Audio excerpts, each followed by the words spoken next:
On n'a pas commencé, j'en ai déjà marre. Ça va être la branding Kairozoku. Je t'ai dit on y va doucement et t'as fait ouais on va y aller doucement. Ouais, on va y aller doucement. Ah ouais. J'aurais mieux fait d'acheter une nouvelle voiture. Hein. En fait la voiture je vais plus la conduire.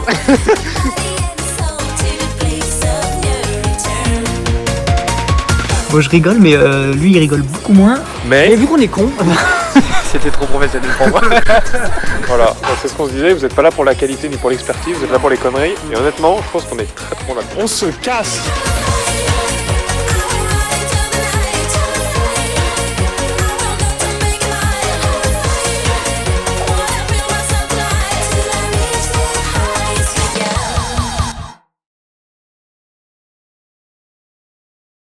Bonjour à tous et bienvenue dans ce nouvel épisode de Kairozoku. J'ai vendu le G6, j'ai finalement vendu le G6 à un copain, entre guillemets, un mec qui est devenu mon copain du coup, qui habite près du circuit d'Ebisu et qui voulait une voiture vraiment pour faire du circuit, etc. Donc il est venu de Fukushima, ça lui a pris 3 heures, non parce qu'il est venu il n'est pas venu par autoroute, donc il a roulé pendant 6 heures sur la voie normale pour venir voir la voiture. Et il est reparti dans le sens 6 heures aussi. Et du coup il l'a acheté, il a dit je la prends. Mais il veut le shaken, le contrôle technique, parce que le contrôle technique expire dans genre 3 semaines. Et en voyant la voiture, on voit que ça va pas se faire comme ça. Donc il nous a demandé de faire passer le shaken à la voiture d'abord, et après il viendrait la récupérer. Donc ça c'est prévu pour dans 2 semaines. Donc je viens d'amener le G6 chez Anpara, parce qu'ils vont lui faire passer le shaken. Et j'ai reçu pas mal de questions depuis que j'ai la DC2 et le G6 qui étaient: est-ce que c'est normal de voir ce genre de voiture, de pouvoir rouler sur la voie normale, la police elle vous embête pas, etc. Comment se passe le contrôle technique? Et du coup je me suis dit que c'était une bonne occasion de rapidement vous montrer, par exemple sur cette voiture, qu'est-ce qu'on va devoir faire, je vais faire 10% et je vais laisser tout le reste à parce que de toute façon j'ai la flemme. Mais qu'est-ce qui est nécessaire pour passer le contrôle technique ici au Japon avec une voiture qui est quand même un peu extrême, hein, voilà. Donc pour faire simple, sur cette voiture, la liste des choses à faire, c'est mettre des pads sur la roll cage. Donc ça c'est tout con, il faut en mettre autour du passager et du conducteur s'il y a 2 sièges. De façon alors que si vous avez un accident et que vous vous tapez la tête, ou même s'il y a un choc quelconque et que vous vous tapez la tête sur la barre quand même en métal qui est derrière ça, que vous voyez ici, et vous explosiez pas la tête. Donc ça c'est obligatoire. On a le droit d'avoir une cage dans la voiture, il n'y a aucun problème, à condition d'avoir des pads qui amortissent les chocs. On a besoin d'avoir un klaxon qui marche, c'est pas le cas dans la voiture, parce que je crois qu'il n'y a même pas de klaxon, on vient de s'en rendre compte. Donc on va devoir potentiellement choper le klaxon de l'autre G6 d'Anpara temporairement le temps de passer le contrôle technique. Et je vois d'ailleurs Ken qui est en train de regarder dans la baie moteur.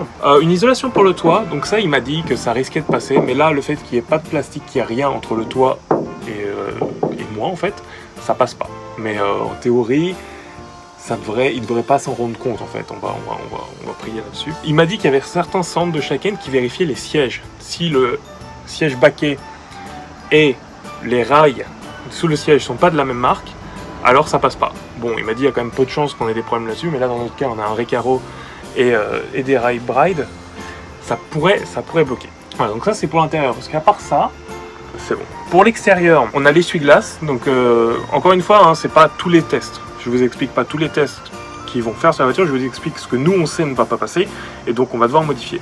Donc le fait qu'il y ait 15 essuie-glaces déjà, ça passera pas, donc on va en rajouter un deuxième. Le réservoir d'eau, de liquide d'essuie pour laver la glace, il est troué, du coup ça aussi il faut le remplacer. Les canards à l'avant passent pas, parce que c'est dangereux si vous rentrez dans quelqu'un. Les miroirs, les rétroviseurs qui ne se plient pas, ça ne passe pas, parce que si vous tapez dans quelqu'un, il faut que les rétroviseurs puissent se replier, alors que c'est pas le cas ici. Les freins ont été changés pour des calipers Spoon, et donc il va falloir juste amener les documents qui expliquent que ce sont des vrais calipers entre guillemets, mais pas juste un truc que vous avez bidonné vous-même dans votre garage pour les installer sur votre voiture. Donc les documents qui expliquent la taille, etc., et que ça passe bien les régulations de sécurité. Les roues, donc en fait il ne faut pas que les roues dépassent des fenders. Donc que la voiture soit stance comme ça ou pas, il faut que la roue soit vraiment à l'intérieur du fender. Donc dans le doute, de manière générale, ils mettent des roues beaucoup plus fines, juste le temps d'aller passer le shaken, ce qui lui donne ce qui donne aux voitures cette image un peu débile de voiture pas du tout sérieuse. Mais là, dans notre cas, on a quand même des fenders assez larges et des roues pas trop épaisses à l'arrière. Donc, en théorie, ça devrait passer. Mais dans le doute, je pense qu'il changera quand même les roues. Feux avant et arrière sont jaunes à l'avant et transparents à l'arrière. Ça passera pas. Donc, j'en ai acheté d'origine qui sont derrière, là, que je vais remplacer moi-même parce que ça aussi, je peux le faire. Bien sûr, le muffler, l'échappement. Donc, c'est juste une histoire de bruit et de pollution. Donc, pour la pollution, c'est juste remettre le catalyseur. C'est tout. Il n'y aura pas de test d'émission, d'après ce que j'ai compris. Et de bruit. C'est-à-dire que si vous êtes en dessous d'un certain palier, qui est 103 décibels, ça passe. Donc en fait, généralement, les gens ils gardent carrément la ligne d'origine pour la remplacer pour le Shaken. Mais dans notre cas, on a mesuré vite fait, et juste mettre un silencieux dans le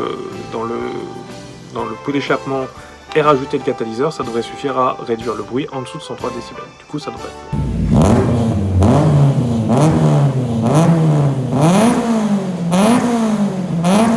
Et enfin, il y a la bannière sur la vitre, qui est interdite aussi. En fait, vous n'avez pas le droit d'avoir de sticker sur la vitre avant et sur les vitres passagers et pilotes. C'est tout. À l'arrière, vous pouvez mettre ce que vous voulez, vous pouvez recouvrir l'intégralité de votre vitre arrière de stickers, bon, ça ne posera pas de problème, mais à l'avant, rien du tout. Donc la bannière, elle va devoir sauter aussi. Voilà, donc c'est pour ça que les bannières unparallèles, qui sont à moitié transparentes de façon à ce que vous puissiez voir à travers, c'est un peu une ligne grise, c'est-à-dire qu'on n'est jamais sûr, il y a des fois où ça passe et des fois où ça passe pas. Dans mon cas, lorsque j'ai passé le Shaken avec la première bannière, c'est pas passé, alors que ça faisait 2 semaines que je l'avais, du coup on a dû l'enlever, j'ai dû en remettre une autre plus tard, ce qui était quand même assez débile. Donc ça dépend aussi des mecs, ça dépend des centres de Shaken, etc. Et on va devoir également remonter les suspensions, qui sont trop basses, de façon à lui donner un look plus original. Et voilà. Donc ça c'était pour cette voiture. Après par exemple pour la DC2, on avait aussi des trucs genre la vitre arrière qui est en plexiglas, ça passe pas. Du coup on a gardé mon hatch d'origine, l'intégralité de mon coffre arrière d'origine derrière Unpara, de façon à ce que tous les mecs qui ont des DC2 chez Unpara, quand ils passent le Shaken avec une vitre qui n'est pas d'origine, on remet mon hatch dessus, on passe le Shaken et on repasse la vitre en plexiglas quand c'est fini. Les sièges arrière, donc ça, si vous enlevez vos sièges arrière, il faut lors du Shaken que vous l'enregistrez comme une voiture n'ayant que 2 sièges, 2-seater. Dans mon cas, le G6 bien sûr de base c'est une 4-5 places, entre guillemets.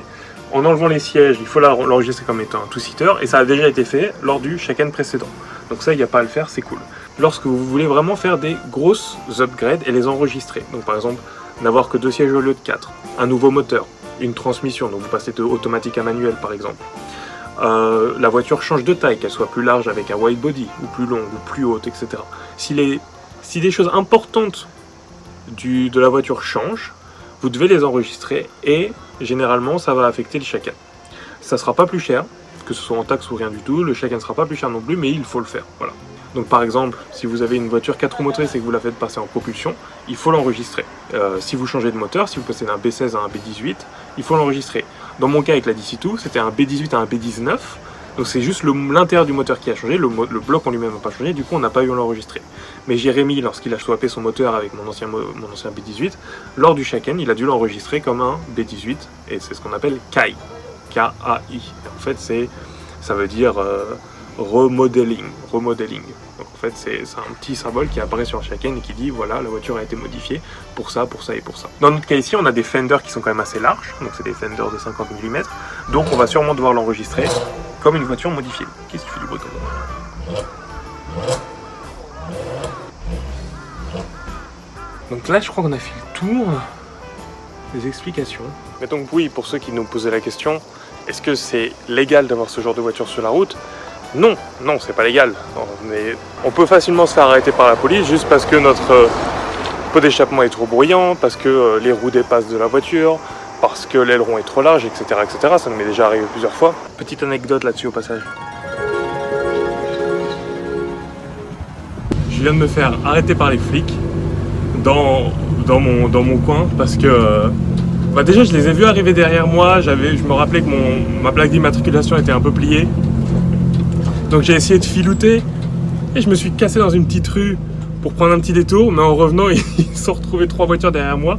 Les 3 voitures se sont barrées au fur et à mesure, du coup ils se sont retrouvés derrière moi, ils ont mis la sirène direct parce qu'ils ont cramé, que j'ai essayé de m'extirper discrètement. Mais ils étaient grave cool, enfin c'était un petit jeune, il fait ouais, la voiture elle est cool, mais enfin là c'est quand même trop bruyant, et puis le phare qui clignote à l'arrière quand tu freines, c'est pas bon, la plaque elle est pas le pied. Du coup aujourd'hui, bon, on va juste vérifier le son. Je fais oh merde, le son c'est le seul truc qui va pas passer. Il commence à faire marcher sa machine, mais je vois qu'il lit les instructions en même temps, donc je me dis je vais peut-être avoir un peu de chance. Il voit le son actuel de la ville c'est 94 décibels, il me fait le max c'est 103 pour une voiture, sinon ça passe plus. Je me suis dit c'est haut 94 quand même pour la ville, mais ok. Il fait marcher, il fait passer la voiture jusqu'à 5800 tours par minute, le truc reste à 94. Je fais mais non, safe. Je commence à gueuler, le mec il fait oh mais c'est bizarre ça. Il était mort de rire. Il était mort de rire parce qu'il sentait qu'il y avait un truc louche, genre la machine elle voulait pas coopérer. Il faisait bizarre quand même. Attends, ah mais je me suis trompé, je suis en mode démo. La machine elle était toujours en démo donc elle bougeait pas en fait, elle restait à 94 tout le temps. Et je fais ah bah ouais mais enfin bon, là tu m'as dit que c'était safe, je suis content, viens pas me cacher. Il fait ah merde, bon allez, je reteste quand même parce que je veux savoir le son, mais même si c'est over, on te filera pas d'amende. Je fais yes, on a testé, j'étais à 113, donc j'étais 10 décibels au-dessus. Et honnêtement ça fait quand même assez mal, ça fait genre 2 points sur le permis et je crois 8000 yens d'amende, ça fait 60 €. Ce qui est pas grand chose, mais ça fait chier pour les points. Mais j'ai grave rigolé parce que j'étais là, oh non, c'était safe, ça, quand même, faut pas t'abuser. Et à la fin, c'était quand même marrant. Il fait, ouais, bon, allez, vas-y, rentre discret, fais pas trop de bruit, c'était génial.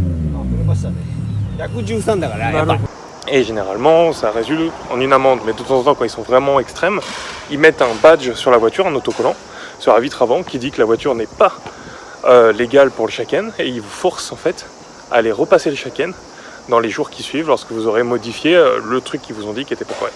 Donc voilà, jusqu'alors on a eu quand même beaucoup de chance, ça dépend aussi des régions. Tokyo est beaucoup plus strict par exemple que la campagne ici, donc on a de la chance d'être... Enfin, moi par exemple, contrairement à Jérémy, je sais que si je dois passer le shaken, je le passe dans ce coin-là, ce qui est quand même un peu plus lax que lui dans Tokyo. Donc non, la police ne tolère pas, mais disons que vu que quand même beaucoup de gens modifient leur voiture, ils ont des degrés de tolérance qui sont un peu différents. Lorsque vous allez à Osaka, déjà rien que le fait d'avoir une plaque d'immatriculation c'est un exploit, donc ils vont pas vous embêter parce que vos roues dépassent un petit peu.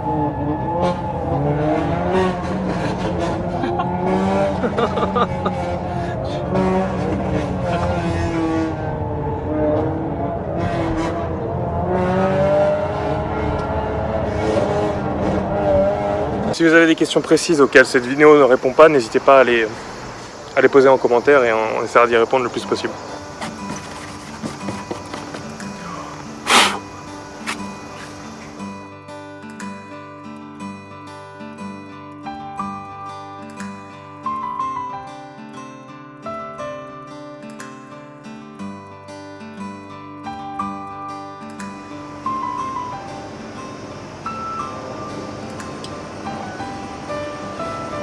Shaken ok desu ka? Ok desu. Oh nice. Si j'avais su qu'elle serait plus stylée avec les phares d'origine, je les aurais sûrement mis plus tôt.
Well, at least the harness works. 超ダッサ。シングルだ。本当は本2つある。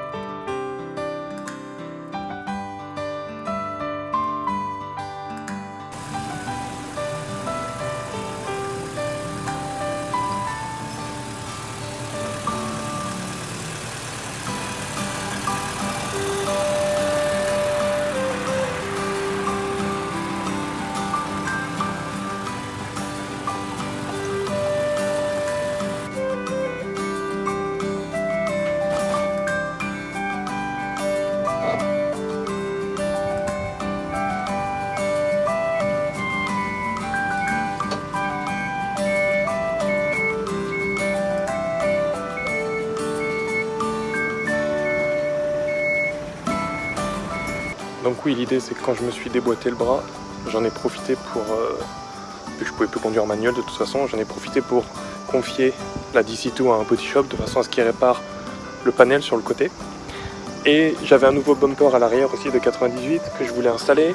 J'avais un nouveau bumper à l'avant que je voulais faire installer parce que je vais encore avoir un nouveau set qui va bientôt arriver des États-Unis mais qui n'est pas encore prêt, donc pour l'instant on a mis ça. Et voilà, avoir 2-3 trucs installés aussi, les suspensions, donc ça a pris peut-être 1 mois et demi. Et du coup voilà, elle vient de revenir au même moment qu'on était en train de préparer le Shaken.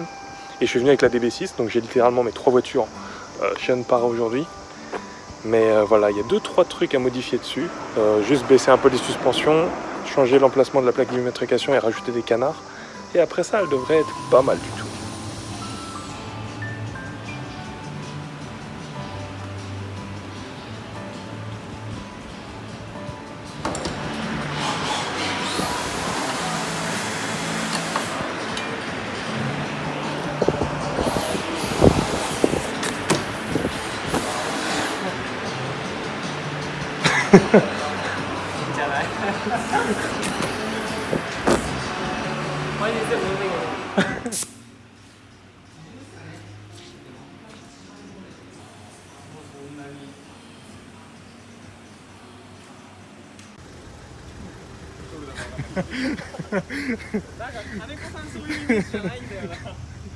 Ciao.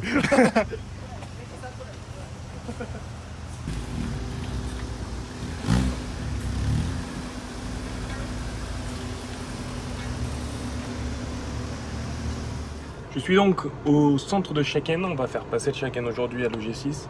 Ken va l'amener d'Unpara jusqu'à mon centre de Shaken puisqu'on est obligé d'être dans le centre correspondant à la plaque d'immatriculation lorsqu'on veut enregistrer de nouvelles modifications. Et aujourd'hui ça va être le cas des fenders qui sont larges là. Et donc il fait 34 degrés et déjà rien qu'avec la DB6 et la clip c'est chaud. Pauvre Ken qui va devoir se taper 45 minutes sans clim dans le G6. J'ai de la peine pour lui. La plupart des voitures qui sont là vont passer le Shaken aujourd'hui. Et c'est sympa parce que de temps en temps on voit des trucs un peu particuliers.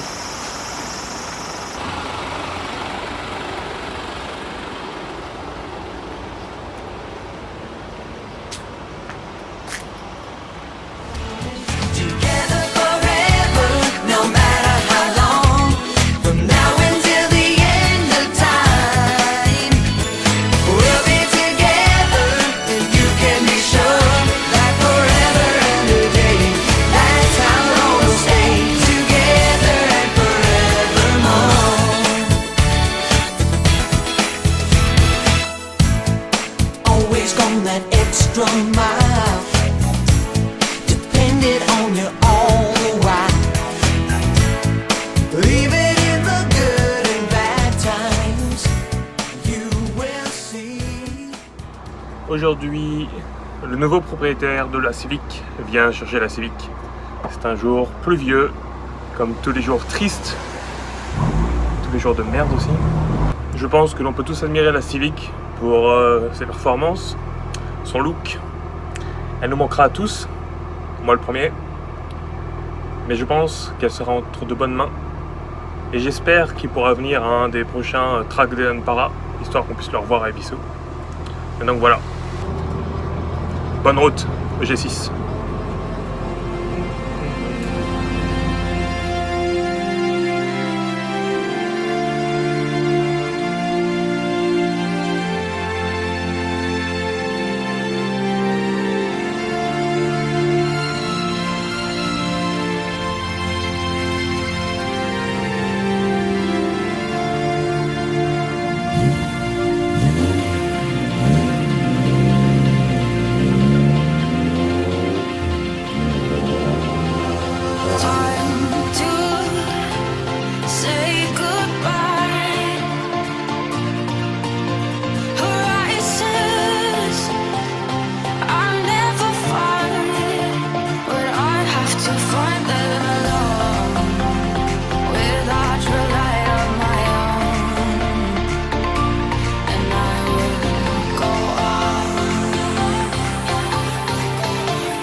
Oh, you're gonna meet him next weekend.